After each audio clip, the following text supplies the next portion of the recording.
Hola, ¿qué tal? Muy buenas. Continuamos con nuestra serie Dios se revela.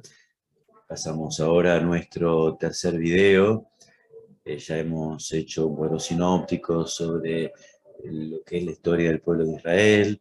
También estamos viendo que esa palabra de Dios no cae del cielo. Y ahora seguimos con esa dinámica, esa temática, que este libro, que es el más sagrado, al mismo tiempo es el más terreno. No hay otro libro en la humanidad que haya tenido semejante intervención de todo un pueblo a lo largo de los siglos. Por eso es un libro tremendamente comunitario, histórico, de un pueblo. Y para Israel, la Biblia se reduce al Antiguo Testamento, lo que nosotros llamamos el Antiguo Testamento. Israel eh, lo llama la ley, a veces lo llaman la ley y los profetas. La ley es el Pentateuco, la Torá. Los profetas, llamado Nevi'im, y también los escritos, Ketuvim. La primera letra de Torá, de Nevi'im y de Ketuvim forma la palabra Tanaj o Tanakh, que es otro de los nombres que los judíos le dan al Antiguo Testamento para nosotros, para ellos la Sagrada Escritura, que se escribió a lo largo de 1500 años. Eh, para nuestras Biblias católicas vamos a encontrar 7 libros más que se hicieron presentes en la Biblia de los 70. Los 70 es una traducción en lengua griega que se usó por los judíos de la diáspora, de la dispersión. Los cristianos, católicos, le tenemos un gran aprecio porque el Nuevo Testamento, los evangelios, citan particularmente a la Biblia en su versión de los 70, esta traducción griega, que tiene 7 libros más que la Biblia hebrea. El libro de Tobías, de Judith, el libro de la sabiduría, el eclesiástico, también el libro de Baruch, los 2 libros de los Macabeos y unas adiciones al libro de Daniel y el libro de Esther. Es un poco difícil recordarse cuáles son esos 7 libros, por eso hay una mnemotecnia que muchos usamos: Tohu Sabebama 1 y 2, Tobías, Judith, Sabiduría, Esther, Baruch, Macabeos 1 y 2. Si querés acordarte, Tohu Sabebama 1 y 2, los 7 libros deuterocanónicos que no están en la Biblia hebrea y que en general no están en las Biblias evangélicas. Luego tenemos el Nuevo Testamento, en el cual el eje, el centro, es la persona de Jesús. Los 4 libros más importantes son los Evangelios: Mateo, Marcos, Lucas, Juan. Y luego los Hechos de los Apóstoles, algunos lo llaman el Evangelio del Espíritu Santo o el Evangelio de la Iglesia, porque relata las primeras andanzas de los discípulos de Jesús, de la primera iglesia. Y algunos la llaman del Espíritu Santo porque la acción del Espíritu en ese libro es muy marcada. Luego tenemos las cartas de Pablo, que son las más largas, las más abundantes, también de Pedro, tenemos carta de Santiago, carta de Juan, hay una carta de Judas. Vamos concluyendo con la carta a los Hebreos, que más que una carta es un tratado, y el colofón, el final de la Sagrada Escritura y del Nuevo Testamento, que es el libro del Apocalipsis. Alguna vez podemos tratarlo, no ahora, que es una mera introducción. La Santa Biblia, un dato curioso, pero significativo, es el libro que lejos ha tenido más impresiones y más ejemplares. se habla de entre 2.500 y 6 millones de ejemplares, muy difícil calcular. Eh, y los libros que la siguen, si querés un pequeño detalle, curioso, el libro rojo del comunismo, y después, bueno, El Quijote de la Mancha, la historia de dos ciudades de Charles Dickens, El Señor de los Anillos de Tolkien, El Principito de Saint-Exupéry, son los libros que le siguen en impresiones y también en lectura. Así que es el libro más impreso y seguramente más leído, y con toda seguridad va a seguir ocurriendo así. No va a haber otro libro que le vaya a ganar. Eh, Entrando ya en tema, la Biblia es un libro que, claro, está escrito, los libros en griego, pero es un libro que tiene un trasfondo oral, vocal, formidable, poderosísimo. Son muchas tradiciones que han pasado de generación en generación, de hijos a nietos, de grupos, de comunidades a comunidades, que acompañó toda la composición de la Biblia. Y muy seguramente muchísimos relatos por años, quizás por siglos, fueron contados, cantados, antes que escritos. Y eso lo vas a notar cuando leas en profundidad la Sagrada Escritura. Te encontrarás que hay muchos textos que están en versos, hay canciones, los salmos, hay poesías, y muchas veces hay hasta indicaciones musicales. Todo esto favorecía que se retuviera en la memoria. Eh, También, precisamente para lograr esa memorización, nos encontramos con varias técnicas que usa la Sagrada Escritura. Por ejemplo, en los salmos hay salmos alfabéticos. Entonces, para acordarte el siguiente verso, bueno, por supuesto, el alfabeto hebreo, no el castellano, pero bueno, empezamos con la A, después con la B, después con la C, y la primera letra te ayudaba a enganchar con el siguiente verso. Eh, Son muy frecuentes en la Sagrada Escritura los contrastes. Tenemos en el Antiguo Testamento, pero en el Nuevo, te doy un ejemplo para que veas que lo que pasa en el Antiguo, también el Nuevo, de otro modo, pero también lo hace, recurre a los contrastes. Acá te pongo como ejemplo la parábola de el publicano y el fariseo. La oración del publicano que no se atreve a levantar los ojos al cielo, y en cambio el fariseo que se pavonea de su santidad, de todas las obras de bien que hace, y Jesús termina preguntando: ¿quién te parece que bajó justificado?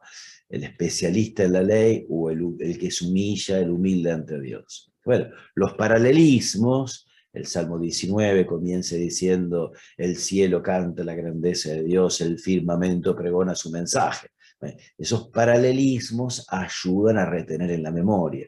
Imágenes muy fuertes, muy contundentes. Este niño que nace de una mujer embarazada y está acechado por un dragón, un terrible dragón. Entonces, fíjate la imagen, el contraste también aquí de imágenes muy intensas. Un niño frágil, débil, una mujer frágil, débil, embarazada, dando a luz, puede haber una situación de mayor fragilidad, y al mismo tiempo un dragón que acecha a esa vida tan débil. Y también relatos que lo lees una vez y te acordás casi de todos, tan bien escritos que están, por ejemplo, el libro de Tobías. Todo esto te muestra un trasfondo vocal, oral, de tradiciones, de cosas dichas, contadas, cantadas, que ayudaban mucho a ser retenidos. Nosotros tenemos que despojarnos de la mentalidad digital, tecnológica, con lo fácil que es escribir cosas, desechar, volver a empezar de nuevo. Es más, es demasiado pensar en la máquina de escribir, que quizás algunos de ustedes jamás han visto una, o todavía escribir con pluma. Bueno, todo eso es increíblemente evolucionado para lo que estaban acostumbrados a vivir los judíos cuando consignaron por escrito la Santa Biblia.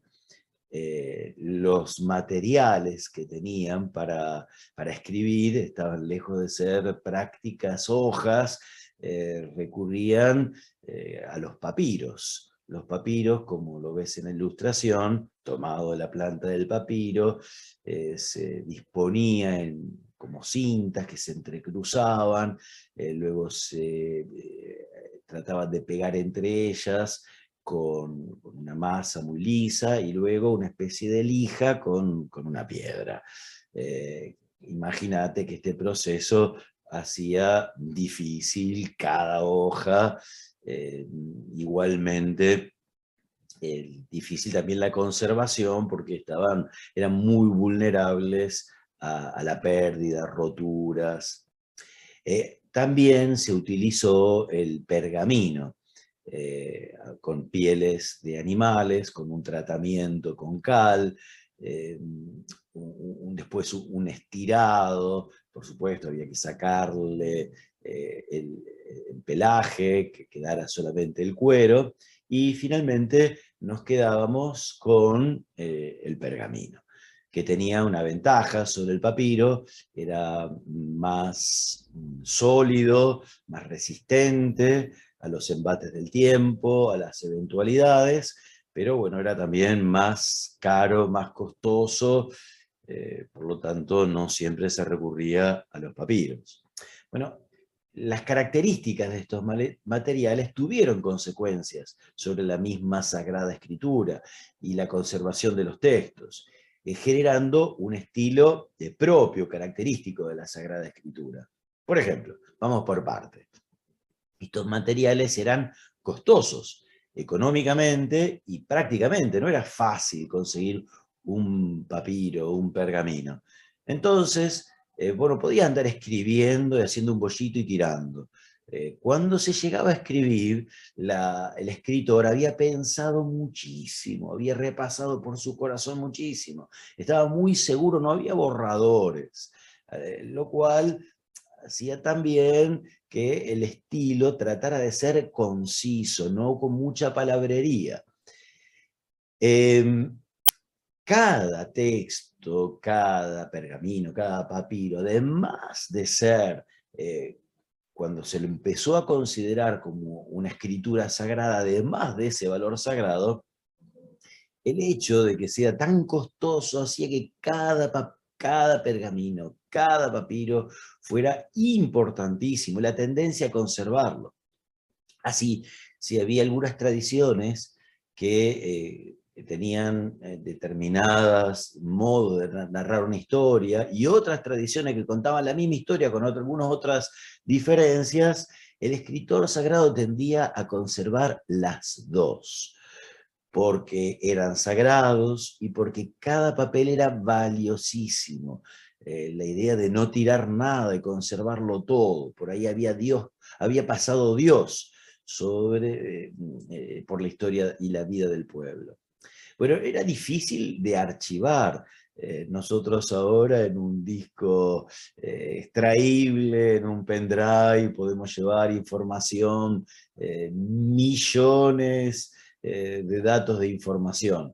En aquel momento, imagínate que era mucho más difícil que libros de papel, que para nosotros cada vez los usamos un poquitito menos. Difícil de archivar, difícil de trasladar. Las guerras, las invasiones, las pérdidas, los descuidos.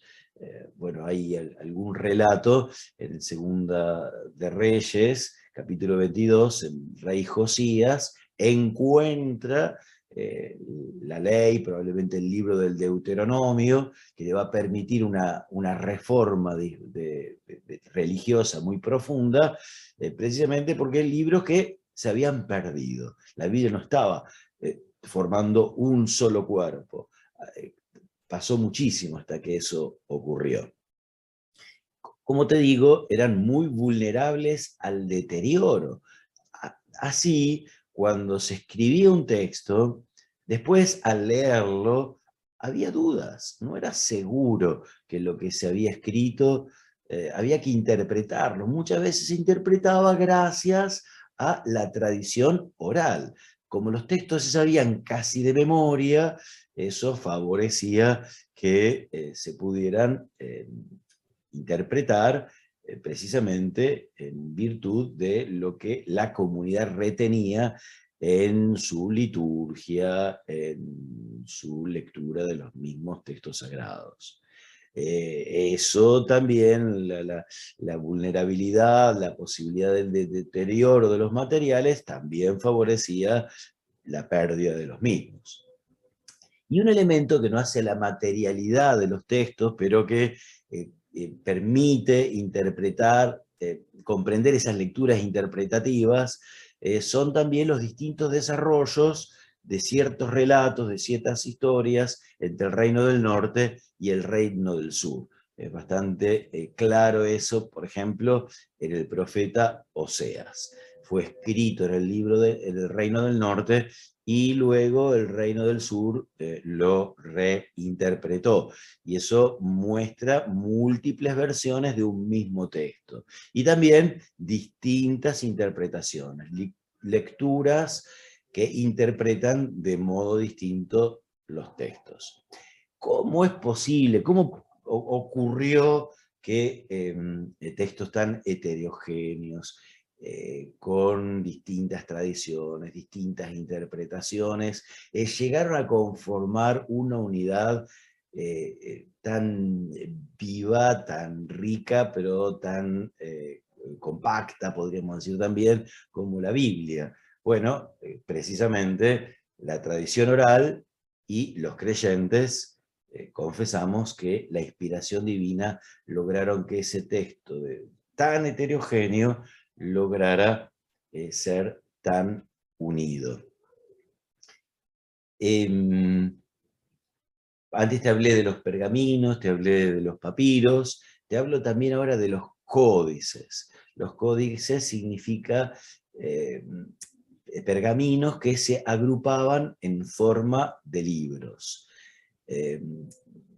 Ya un conjunto de hojas, podían ser papiros también, que formaban unos cuadernillos. Esto permitió, bueno, mayores facilidad de traslado, de conservación, de lectura. Los más famosos son los del Vaticano, de Jerusalén, en Londres, se guardan los códices más famosos. Uno de los códices más famosos es el llamado Códice Sinaítico, que se conservó durante siglos en el monasterio de Santa Catalina, al pie del monte Sinaí, como te muestra esta foto. Este Códice Sinaítico, que está conservado en el Vaticano, bueno, fue descubierto por un joven alemán llamado Tischendorf, que con un truquito que lo podés leer en Wikipedia, logró sacárselo al abad del monasterio de Santa Catalina. Imagínate que estos códices remontan al siglo IV. Gracias a estos códices se ha logrado que las Sagradas Escrituras que llegaran a nuestros tiempos fueran de una gran solidez. Este fue descubierto, como te cuento, en el 1848. Y pues una de las cosas que permitieron fue mejorar sensiblemente la Sagrada Escritura, porque consideremos que los textos bíblicos son mejores cuanto más viejos son, cuanto más cercanos a los originales, al tiempo de los apóstoles, al tiempo de los profetas. Eso nos permite tener mejores ediciones de la Sagrada Escritura.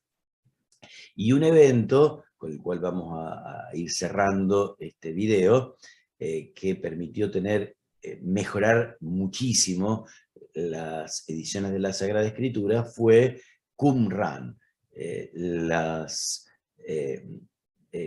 cuevas de Qumran, en torno al monasterio, ruinas de un monasterio de los esenios, judíos que esperaban una venida de un Mesías, un Salvador de tipo sacerdotal, y gracias a que la temperatura es muy elevada, pero sobre todo muy seco, se conservaron por siglos, de hecho por milenios, 2 milenios, una enorme cantidad de manuscritos, cerca de 1000 manuscritos, que datan de 250 años antes de Cristo y 66 años después de Cristo. No más, porque todo fue destruido por los ejércitos romanos en torno al año 70 después de Jesucristo. Estos textos, hallados ahí a la vera del Mar Muerto, son el testimonio más antiguo que tenemos de los textos bíblicos. Por lo tanto, además, desde el punto de vista del descubrimiento arqueológico, esto es formidable. No están los textos completos, hay fragmentos, pero gracias a estos fragmentos se ha podido corregir y interpretar, y por lo tanto mejorar muchísimo las ediciones de prácticamente toda nuestra Biblia. El libro de Isaías se ha encontrado un ejemplar completo, y se han encontrado también textos del Nuevo Testamento, el Evangelio de Marcos, lo cual habla de que ya había evangelios, al menos parciales, escritos antes del año 66. Eso nos muestra una proximidad entre los textos del Evangelio y la experiencia de Jesús muy grande. Es muy probable que cuando se escribieron los Evangelios, había gente que había conocido a Jesús en vivo y en directo. Bueno, con este hecho de Qumran y con este acontecimiento arqueológico tan formidable para la Biblia y para la conservación, la interpretación y tener buenos textos bíblicos, todo esto nos garantiza que las Biblias actuales están más cerca de Jesús y del Antiguo Testamento también, de los hechos del Antiguo Testamento, que quizás los ejemplares que tenían en la Edad Media. Es decir, ahora tenemos excelentes Sagradas Escrituras. Esto nos permite tener una gran confianza a los textos que tenemos. Bueno, el siguiente video ya vamos a tratar de conocer a los personajes de la Sagrada Escritura y vamos a comenzar con el padre de la fe, con Abraham. Muchas gracias. Con Abraham nos reencontramos.